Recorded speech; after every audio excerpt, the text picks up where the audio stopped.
Welcome to After Deadline, the media podcast. We're your hosts, Kathy Fowler. And I'm Mark Silverstein. We are former TV news reporters who turned to the dark side and now work as PR and marketing gurus. This week, we're talking with Natalie Walters. She's a business and money reporter at the Dallas Morning News. She has experience before working at the Dallas Morning News. She worked at The Street, Business Insider, and Motley Fool. So with those kind of credentials, I want to hear, all about her business knowledge. I want to get some stock tips, maybe even. You think she'll give us stock tips? I don't know. We're going to find out.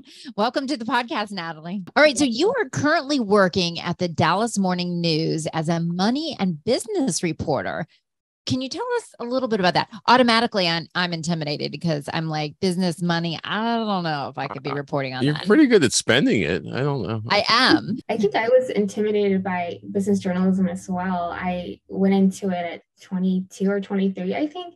And I told my first boss, I don't know anything about this. I'm vaguely aware what revenue is. I've never seen an earnings report. And he said, as long as you're smart and motivated, we'll teach you everything. And it definitely, I think most business journalists do learn on the job. That first job was definitely a grunt job. I was writing 15 stories a day, obviously short. Where was this? The first job? The Street in New York City. So you were cranking out 15 stories a day for The Street? The Street is a big publication, a big outlet, a big platform. That's Jim Cramer's website. So he would come in around, I think I heard rumors 3 a.m., 2 a.m., and I would see him in the elevators. I was going into work around 6 a.m., 7 a.m.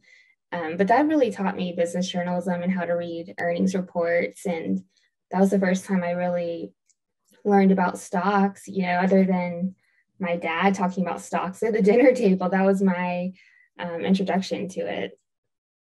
Did you ever make any mistakes, or it always got to the editor before it ever went out and you went, oh gosh, wow, that was bad? Oh man, I'm sure I did. It's been so long now that thankfully I've repressed that, but they were very strict on mistakes. I think I maybe misspelled something once, and it was definitely a big deal whenever that happened. So definitely I went to grad school as well. And if you misspelled someone's name, it was an automatic 0. And so that's terrifying. I don't know how you pull that up, but I do know a few people that happened to. So wait, so what did you say? You're 21, 22 and you're at The Street? Is it, how did you get that job at such a young age? Well, I'm originally from Augusta, Georgia, and I went to school in Greenville, South Carolina. I did some really great internships in school and in college, and I was our copy editor. And it's funny because I was applying to some really tiny, tiny local papers in North Georgia, ones you've never heard of. And I got interviews there and I didn't get it. And I remember being just so heartbroken, hopeless.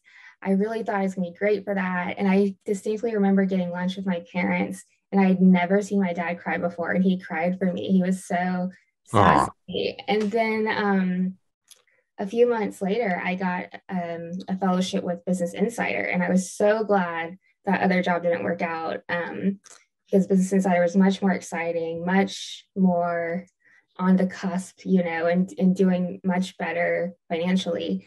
And so that was a great 6 month or 7 or 8, I can't remember now, fellowship where I really learned how to find story ideas that audiences like, because as most people know, Business Insider is big on views and going viral. And it taught me how to be quick because we were doing 3, 4 stories, 5 stories a week. And it was a great environment. It's a really fun place to work. Obviously, a lot of young people. There were a lot of jokes about that, management being 30, 32. So it was a fun place to work at.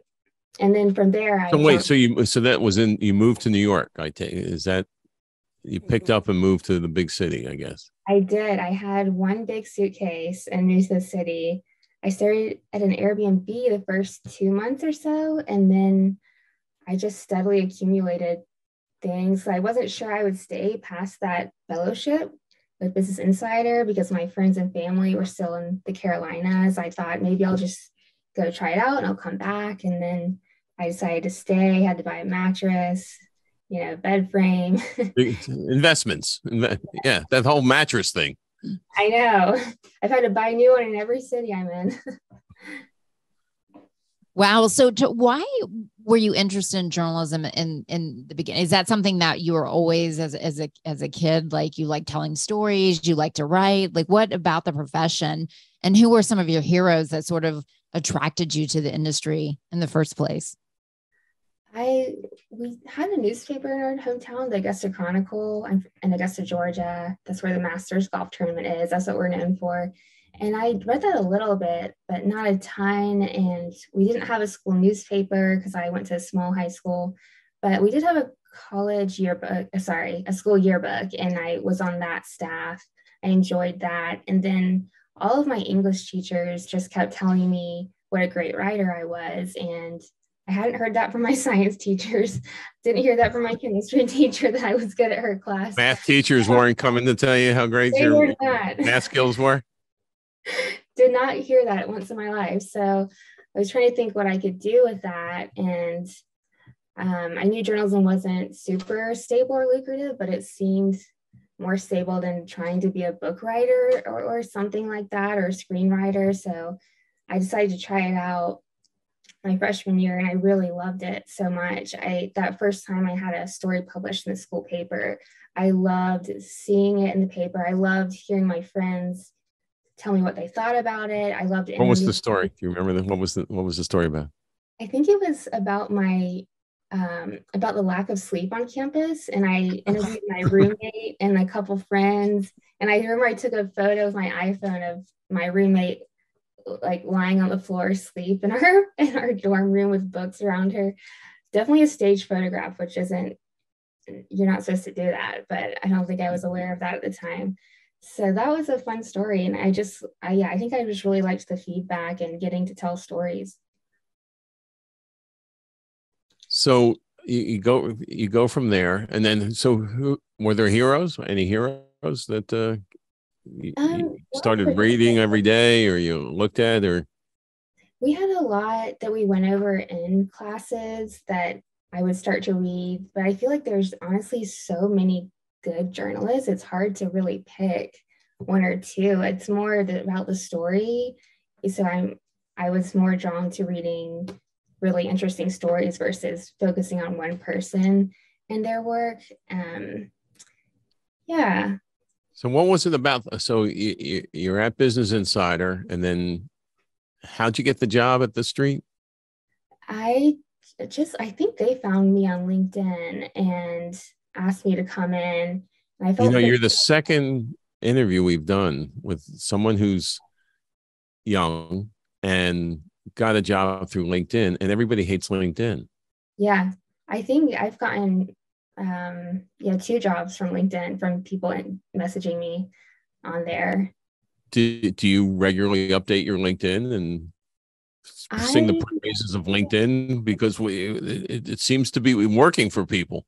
It does. I do keep it updated. I wouldn't say regularly, but I'd say every 6 months I go in there and try to update it. And once you've revamped it once, you don't really have to do that much when you go back in there. Maybe add in a line, but I think having a nice photo and having But you're not posting your regular daily stories on the LinkedIn.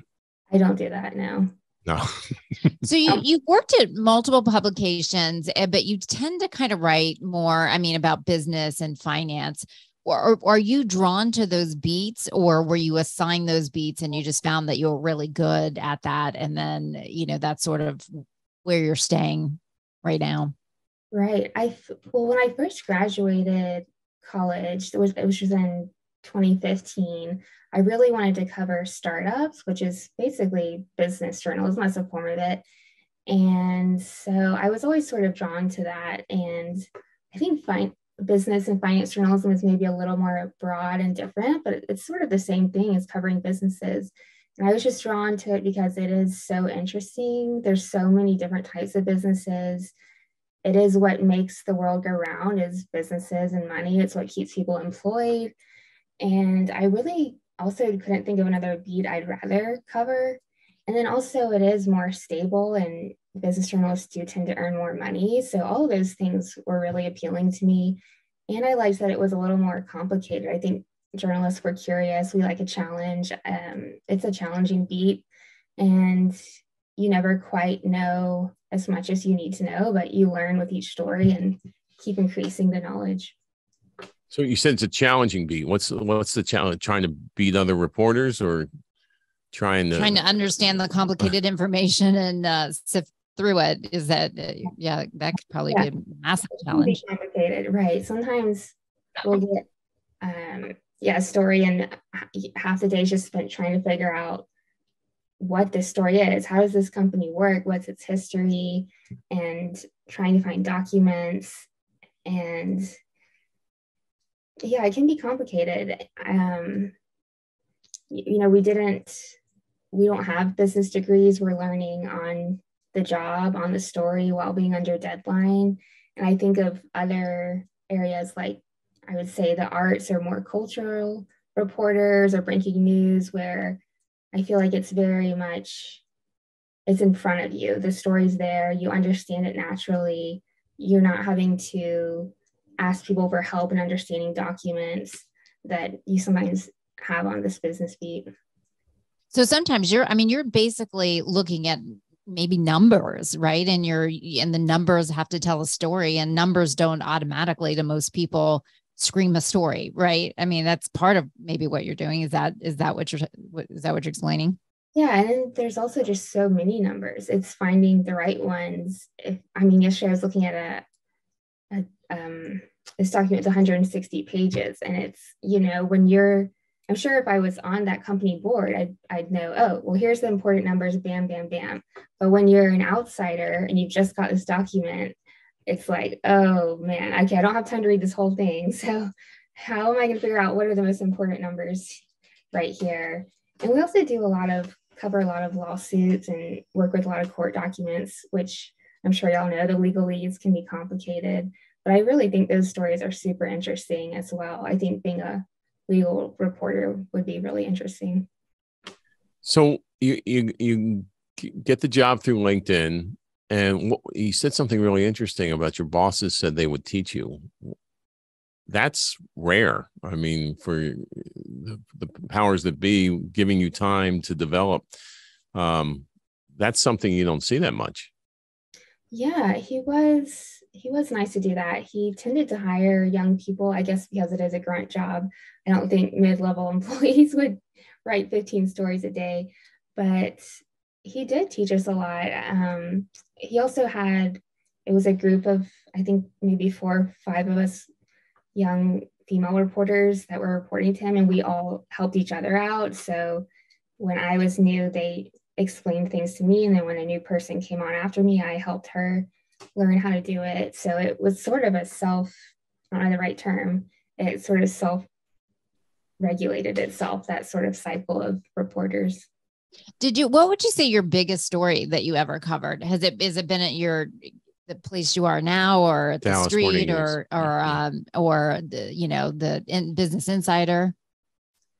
I guess it would probably depend on perspective. Some people would say different stories were bigger. For me, I think my favorite one I've done is this year. We covered a retirement community that's this really beautiful luxury retirement community in town. And it's where all the really wealthy Dallasites would retire to. And we received a tip off that it was not doing well financially. And so I started covering that, and they filed for bankruptcy a few months later. And it's not just that story, it's the fact that it led to me looking into other retirement homes. And we learned this was a problem, that the retirement communities cost so much to not only build, but to upkeep them, with nurses, with the repairs you have to do, paying bondholders back, that they do more than you would think file for bankruptcy. And that can be scary for residents, especially those that maybe paid an entrance fee that was going to be refundable. And now, once they go into bankruptcy, you're probably not going to get back all that money. You'll probably get back some, but maybe not all. And So we started But the covering big that. question also was where I recall this. I didn't know this. Those were your articles. I'm sure maybe somebody else may have covered it as well, but I read your articles. They didn't know where they were going to live though, too, right? They're right. They were scared they might get kicked out. I mean, after I talked with different professors and experts in the field, they said that would be super rare that seniors would actually get displaced, that wouldn't usually come to that, but that is a possibility.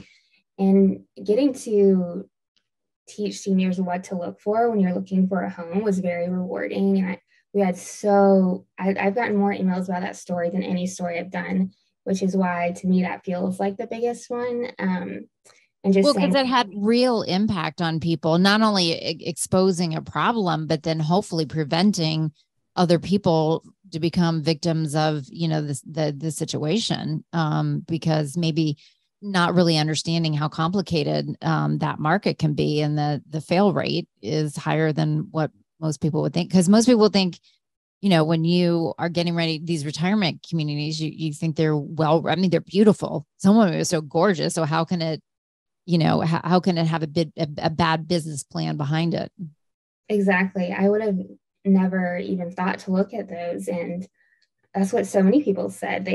A lot of family members of folks that were in the home said, I would have, they were like, I'm sure signs of financial decay were in the documents we signed when we put our mom in the home, but I would have never even thought to look at it because I assumed it was running smoothly. And I would have never thought to look at, is there a situation we wouldn't get all of this refundable money back? And so we did a whole series on that and an article on what to look for when you're looking at a home to be sure you don't get put in that situation. And it's been helpful for me. Honestly, my parents have really enjoyed reading it because they're not quite near that stage, but they're getting there. So it's been educational. Do you feel like at this point that if you ever wanted to start a business or go down like a certain, that you would be like, I'm so much more knowledgeable now. Yeah. Let me start a business. Dad, Mom, let me tell you how it needs to be done. First of all, let's discuss your money and my inheritance. Okay. Yes. Are you talking about a business in general or retirement? Yeah. A business. Like if you wanted to start your own business, you would probably have, you've got this. You have a master's degree, you have a PhD, even though you don't. I mean, you've learned from the real school. I do think about that. Yeah, I do frequently. I think about just how many people I've met, and then you do sort of keep up with their companies and seeing which ones failed and which ones didn't. And I even think about, what was their personality like? And, did that have something to do with why that didn't work out? Or I think also just meeting so many successful people and realizing they're not different. I know we hear that all the time, but I mean, I remember a few months ago, I was telling a friend, I was interviewing someone that day and they were like, that's a billionaire. And I said, yeah, I know. We interview billionaires, I wouldn't say frequently, but I mean, it definitely happens. And he couldn't believe it. And I realized that in this job, you do forget that. It's not, you don't get starstruck because you interview so many important people and they're so very human, and it makes you realize if they can do it, I could do it. It's just a lot about hard work, persistence, obviously a little bit of luck, sometimes connections or family, money, but I definitely do think about that. Or if I wanted to go out of journalism, could I get a job working for a startup or a company on the business side? I think it'd be really interesting. Yeah, you could be a consultant for so many people, especially in certain areas where you've really, dove in deep, and because firsthand. I mean, yeah, but when he's talking about science, I want a Kramer tidbit. Give us some secret about Jim Kramer there. Come on, he's showing up at 6. No, showing up at what time in the morning? 3 a.m. 3 a.m. Right. He was quiet, honestly, which is, I guess that's sort of funny because that's a tidbit right there. Kramer was quiet. It's quiet when I saw him, but like I said, when I was there, he was on a CNBC show, and we would write up some stock reports for him that we would cover. But it was a very, very hectic newsroom. One of those ones where you don't eat lunch, and you don't get out of your seat, and you do not leave 5 minutes early. You stay until the dot. I would say this job I have much more freedom. I eat lunch every day. And you get to breathe and get to stand up. The luxuries in life that you get to enjoy now. Yeah. So how did you end up at the Dallas Morning News? So at the Street, I became a beat reporter there, working on tech and media stories. And then the Motley Fool reached out to me on LinkedIn after one of my stories at the Street went kind of viral. That would probably be my biggest story there. Is I just happened to have interviewed someone who used to work at Amazon. He said, I think the grocery industry is about to get a big shakeup, and I think Alibaba is going to try to do the same thing in China. So I had this interview on record, and then it was like the next morning, some big news came out about, I think it was Amazon and Whole Foods. That deal came out, and we had just talked about Amazon and Whole Foods. So I wrote it up real quick. We put it out, and it went like just really crazy on the interwebs. And so Motley Fool reached out to me and offered a job. And so I worked with them for a bit. And then I decided to go to grad school at the Cronkite School in Phoenix. They started a new program for investigative journalism where you can earn a master's in 1 year in investigative journalism. I thought that sounded super fascinating.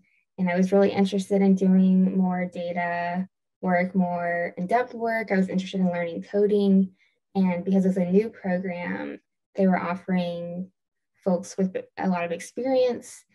I wouldn't say a lot, but some experience, you could get a full ride. So the fact that you wouldn't need to pay anything was what sealed the deal. And so I did that for a year. It was super fun, super helpful. Really loved that program. So much good experience. And I was thinking I'd like to do something in local news where I am able to do a better variety of stories, more in-depth stories, instead of just turning out quick stories on the business world. And so I took a break after 2 semesters in grad school to do an internship with Dallas News to see if I'd like it. I loved it, and then finished out the master's, and I came here. And yeah, it's been great. A lot of us took off that summer to try something in journalism to see what we would like. There was, I think, maybe 16 or 17 of us in that class, and we all sort of did different things and then came back together for our capstone project at the end. So you're not afraid to move around. That's a big deal. I mean, if you want to be in journalism, you got to move. Yeah, I think you can definitely obviously stay in New York. There's so many jobs there. And there were definitely others I looked at there that just didn't quite feel right. But there's so many jobs in New York. But yeah, I think if you're not in New York or maybe LA or DC or Atlanta, yes, you do need to be willing to move around unless you're willing to just sort of stay with your local paper. I mean, I'm sure you guys know I do think today it's more acceptable to move around. There's so many young people that are just move around a lot, and sort of what people do. It's funny because I was talking to a friend just this morning. She was thinking of taking a new job. And she was saying how many people you look up on LinkedIn and you see they stay at a job for just 2 or 3 months and then they jump. So I guess, people have to be in control of their career, and yeah, I guess people got to do what you think will be best. So if you look at the journalism industry, as a whole, it's changed a lot, obviously, in the last, few decades. But do you feel like you have, is it changed as much in your industry? And do you feel like you're a little bit removed from some of the insanity that's going on in journalism, as people saying fake news, not paying attention to, not seeing this news as a authoritative figure, and where you can actually trust the news? I mean, are you removed for that, or do you still feel some of that in your beat as well? That's interesting. I do think we're somewhat removed from that. I think that tends to be geared at politics, like political coverage. especially with the bigger papers like the Times. So I do feel like we're a little bit isolated from that, but at the same time, I definitely feel the effects. It's not that, I mean, I see people saying that, I feel people feeling that toward us. And it can be discouraging because I mean, I know that I've been in newsrooms across the country and there are no meetings happening about how to strategize or how to put out fake news or how to trick people or put out a certain point of view. It just doesn't happen. We would never do that. We also don't have time to do that. We're stressed and under deadlines. And so it's hard to believe that some people actually think that happens. And I'm sure maybe at publications that obviously have a very distinct point of view and are open about that, obviously that probably happens. But I'm talking about legitimate publications like the Times, the Wall Street Journal, Washington Post, the Dallas News. That doesn't happen. And it makes me sad that people think that because they're doing themselves a disservice. They're not getting news to keep up with the world. And you can choose not to read the news. I know some people find it negative and that's up to you. But if you want to stay up with the world and you're not willing to read the publications that have the most money to ensure the news is right, then I'm not really sure what you're reading. And can you explain like the consequences? I think people, think that some journalists, are just making up stories and maybe, like you said, in some point of view journalism. And I don't even consider that really journalism. It's more commentary or, we've had that forever, but it's not really journalism. It's opinionated, it's op-eds, it's opinions. But when you are, what would happen if you would make a mistake in a story or you would make a mistake in a few stories? How important when you tell people like and explain journalism that dudes, mistakes are like can kill a career or kill your credibility. You're only almost as good as your last story. How do you explain that to people about how tough this business is and how you got to get it right? Right. I know it's funny because I guess my family members are skeptical of journalism, to be honest. And I tell them, I show them corrections run at the New York Times. And I say, do you see how they ran that? Why do you think if they ran a correction about misspelling the name of a city, why do you think they wouldn't run one if a whole story was wrong? You think they would just let that happen? Like, who would do that? And you think the whole company would be okay with that?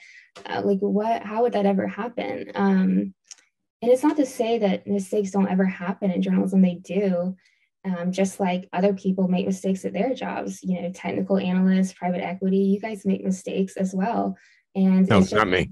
It just happens that our mistakes are out there for the world to see, where it's like every day you're putting on a book report and anyone can look at it and criticize it and find mistakes in it. I'm sure everyone's English teacher found mistakes in your work. And so they do happen, but they get corrected. They're very big deals.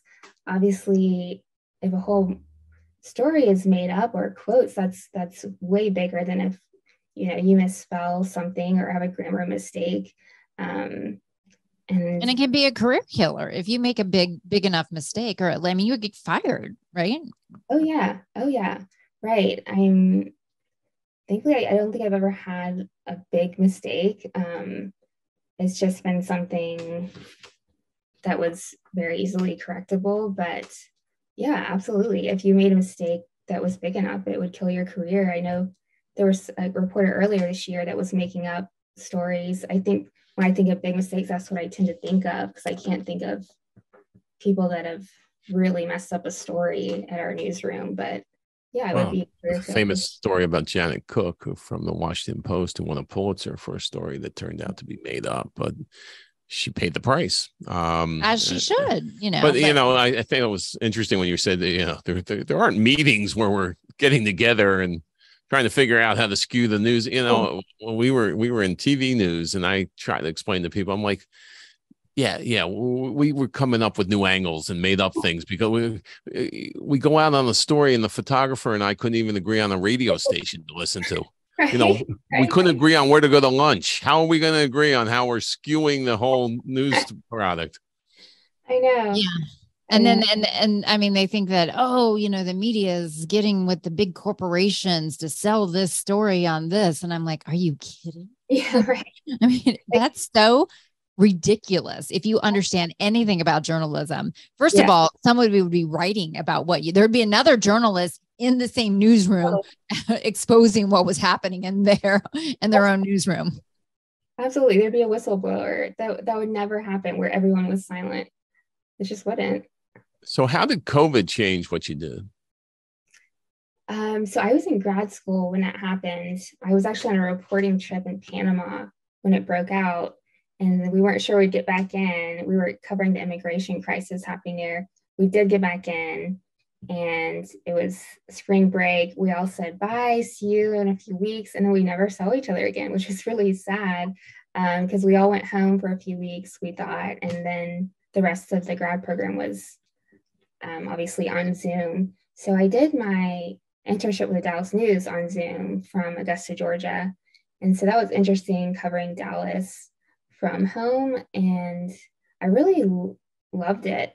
I think part of that, though, I was thinking about this recently, is that I was living at home. So my parents took care of everything. They were cooking, cleaning. I didn't have to worry about anything. All I got to focus on was my work. And I think that was super helpful. And it just showed me how much relief you get from just having help in life. I say that as someone who's still single at 29. I mean, that's sort of off topic, but just how much freedom that gives you in your day when you're not the only person running your household. But anyways, I just had to make a lot of phone calls, ask people on the team a lot of questions about Dallas, look up a lot of stuff online. But I think I did really great work that summer, and I won an award from Cebu for one of those stories I did. And like I said, I think part of that was I honestly didn't have anything else to do. I worked overtime a lot because there was nothing else to do with COVID. So and that all made a difference. And you probably would have done that if you were in Dallas anyway. Yeah. But the fact that kids, if you're listening at home, the ways to advance your career is just to work hard during a pandemic. So if you can get a pandemic scheduled, but no, I mean, you would have, worked that hard, maybe not, all those hours, but you would have been in early, out late, and working the phones. Oh, totally. Yeah. I think, right, the circumstances did make it easier to work overtime, but it would have been the same stories and the same interviews and everything like that. I mean, I think it was also, there were just so many stories to tell. It was so easy coming out with stories that summer because you just pick an industry, pick a company, and call them and ask how they're being impacted. And every one was interesting, and it was sad, but it was interesting because this was a historical event. It hadn't happened in any of our lifetimes. And people really wanted to talk because they were hurting and their companies were hurting. So they really wanted to talk to us. Now that you work at the Dallas Morning News, are you? Oh, wait, is it the Dallas? It was always the Dallas Morning News to me, and you keep saying Dallas News. Are we getting it right? Or are we screwing it's the Dallas it up? Morning News, but we do shorten it to the Dallas News sometimes. Okay. So do you concentrate on like the Texas areas? That do you still do national stories? She did a story the other day, and this will be dated when this runs, but about people renting out their backyards for dogs. It's a great story. It's like Airbnb for dogs to crap on your backyard for you. And people are making $1,000 a month, right? Or more. Right. I think in California, maybe $3,000 a month you can make. Right. That was an interesting story. So we focus on North Texas, which is sort of the Dallas-Fort Worth area. And we keep it to that, but we do some national stories as well. And we have so many big companies here that I think a lot of our stories naturally skew a bit national. But right, we focus on North Texas. Got it. Where do you see social media has? Are you some newsrooms? I know they used to. I don't know now because social media has become a bit difficult and people are targeting journalists through social media and kind of bullying them. Did you have, but a couple of years ago, journalists had to be on Twitter and Facebook, and that was sort of like a whole nother side gig that you had to do. Do you have to be on social media? Do you find social media helpful to spread and expand your stories to a different market? Or like, how does that fit into your reporting and what you're doing on a day-to-day basis? I think it is helpful. I wouldn't ever delete my Twitter as long as I'm in this industry, because I do think it's helpful to keep up with news, keep up with contacts, learn from other people. A lot of journalists tweet out things they wish they did better, or tips they have, or even mental health tips or careers. So I think it's really helpful to be on there. I do think in local news it's not as helpful when you're tweeting out stories. It's still a good thing to do, but I think it takes on another form when you're working at a national outlet and tweeting.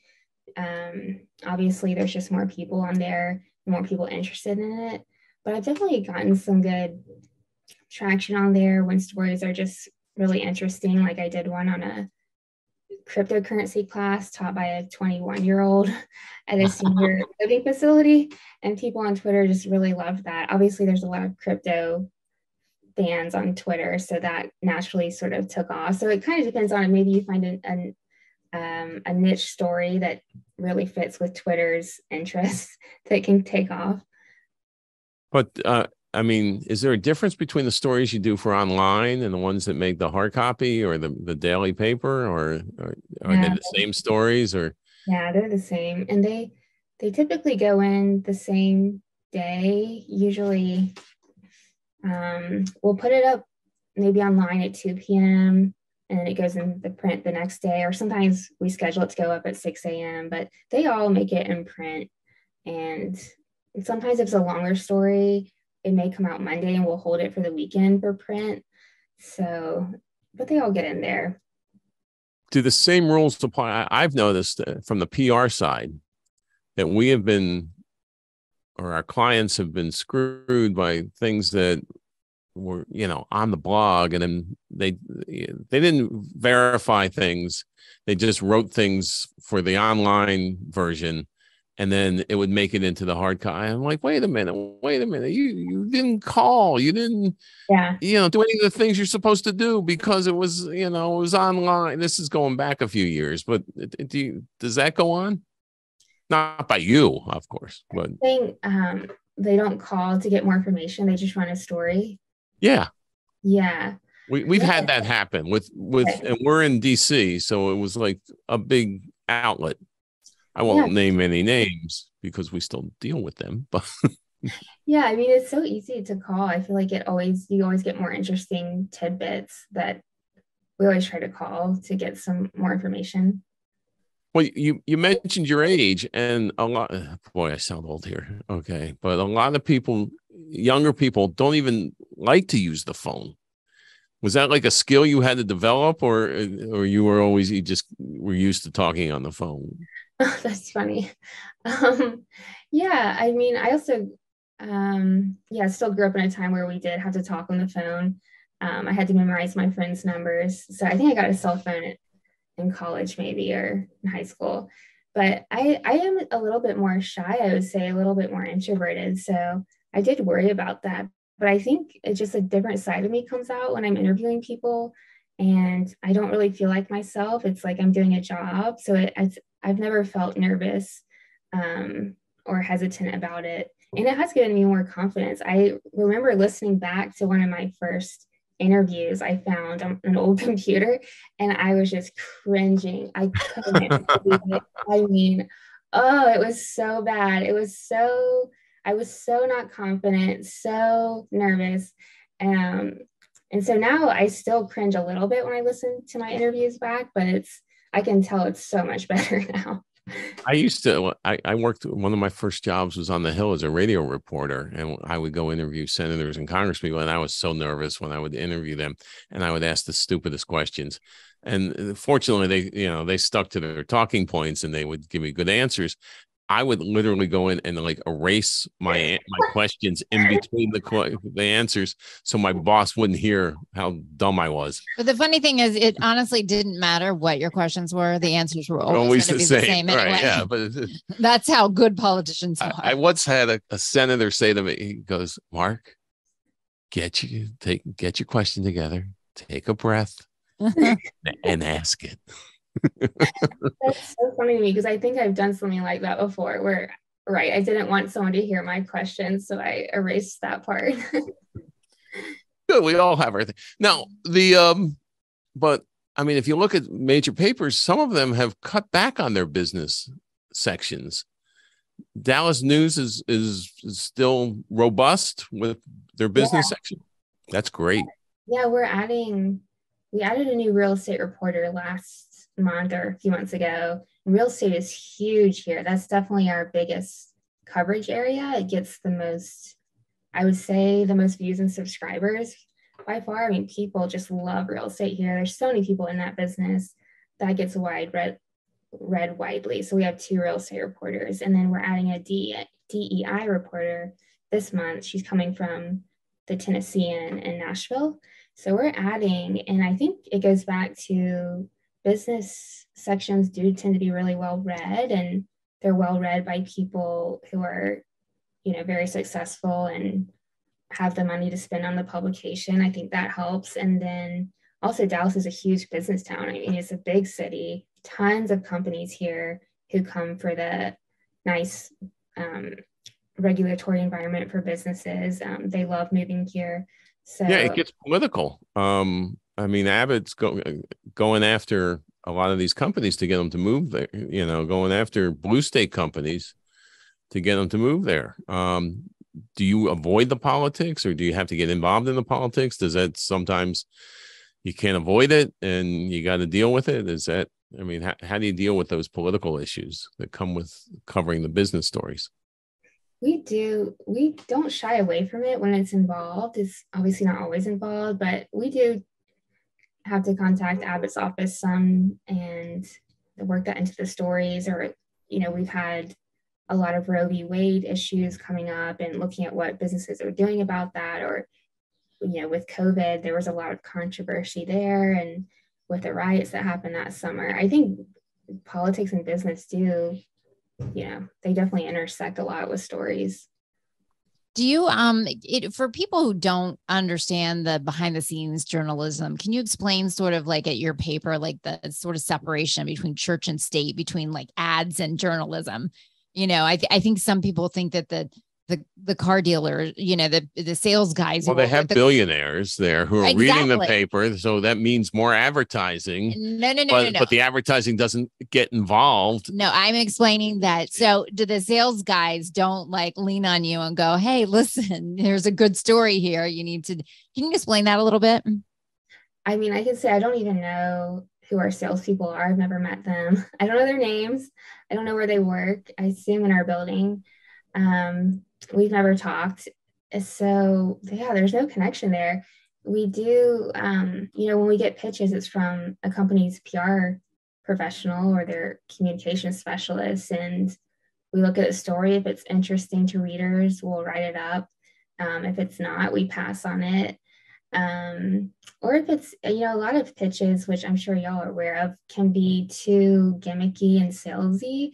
If I think about this a lot with financial companies, will write a pitch where they just want me to write about a financial product. Well, why would I write about that? Why would I write about that in a local paper? That's just an ad. And so I think there could be some companies like Bankrate that might write about that, where they're not strictly a news company, but that's not something we would write about. But so you'll look over our pitches and give us advice on how to fix our pitches. For a consulting fee, I'll do that. Okay, there you go. Yeah, of course, there comes the business. All right. No, well, that's a good thing. Like we, as former journalists, when we write a pitch, I mean, basically we're writing it almost like a news story. You know what I mean? So we know not to be salesy because we know it's just going to go right in the trash can where it deserves to go. Or something I'm still surprised that is sometimes I get pitches from someone with a very sketchy looking email signature, where it doesn't look like a legitimate company. It's like they just typed it out, and that does impact how legitimate it looks. I think that's such an easy thing to do, is to create a nice sign off where it does look like a legitimate PR company. But you do take pitches from PR companies and look them over. I mean, what's the best way to reach you? We don't have any clients in Dallas yet. but we might. Yeah. But what is, how do you like to If somebody receive your has a pitches? story in Dallas, and not a PR company, but somebody has a good story, like how do they reach out to you and say, hey, wow, this is happening in Kathy's Dallas? interpreting exactly what I was trying to say. Paying attention. I mean, who cares if a PR person or not? Who, somebody has a good story. How do they get in touch with you, and how do they get your attention? Yeah, just email. I do look at every email. It may just be, sometimes I can tell from the header that it's not going to work for us, but I look at every one. I'd say, tips to get your pitch through would be, to keep it very short and succinct. We're all busy. To make a nice header that explains what you're pitching, and to put yourself in our shoes and think, what would they think is worthwhile to readers? Not just what is it. It may not be your ideal story. Your ideal story is, this company is so great, everyone should love it, everyone should buy this product. That's not really realistic. So think about what we would write. And some of the best pitches I get are folks who just find a really interesting, timely topic to weave their company into, or weave their statistics they want out there into. And I think, oh man, I wish I had thought of that. That's really interesting. And so the whole story is not about their company, but they do get mentioned, or their statistics get put in there. I think that's trends of people renting out their pools or their backyards to that's also happening with pools too. People have pools. They're like, do you want to rent my pool for the day? I know. Airbnb. Yeah, like Sniff Spot, that story where you can rent out your backyard to people with dogs. I feel like that's got to be an easy story to pitch. I mean, who doesn't want to write about that?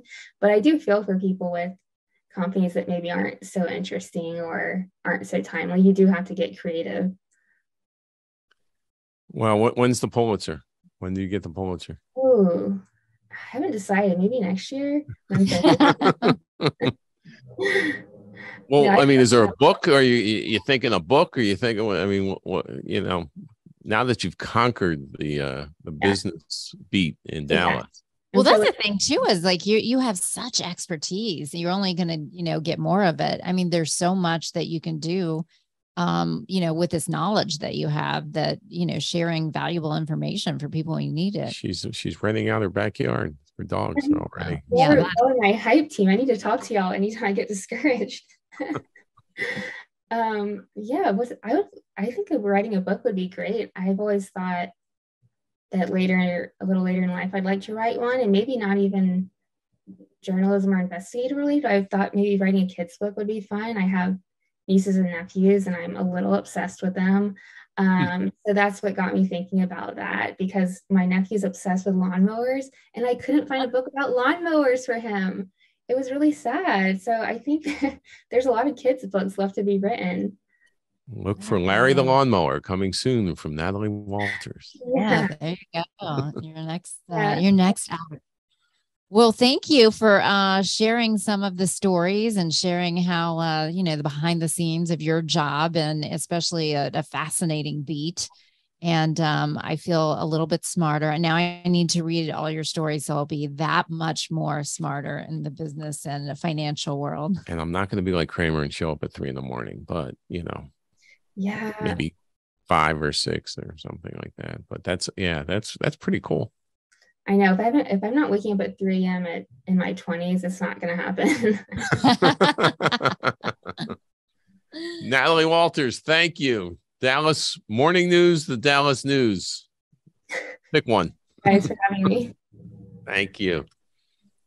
Well, that was really fascinating. I think that it's crazy, though, how she had to jump in and know nothing about the financial business and then turn around and become an expert that everybody else is listening to. That's pretty crazy. I think that's how it works in journalism. I'm glad to hear that it still goes on, that, and that she had bosses who invested in her and gave her an opportunity. And she was a great writer, and she turned it into a great beat. That's right. So I learned a lot. And LinkedIn again, what's with the LinkedIn? Everybody's getting jobs from LinkedIn. Oh my gosh. It's like LinkedIn is like there to get people jobs. What a new concept. It's actually working. But I'm surprised that like young people are finding jobs on LinkedIn. Okay. Do I sound old? You sound ridiculous. But anyway. I get offers to buy insurance on LinkedIn. That's about what I get. So anyway, if you enjoyed and want to hear more of our voices and me rambling on about LinkedIn, be sure to follow us on social media at On The Mark Media and subscribe to the After Deadline, the Media Podcast, anywhere where you get your podcast. Until next time, we'll catch up with you after Deadline.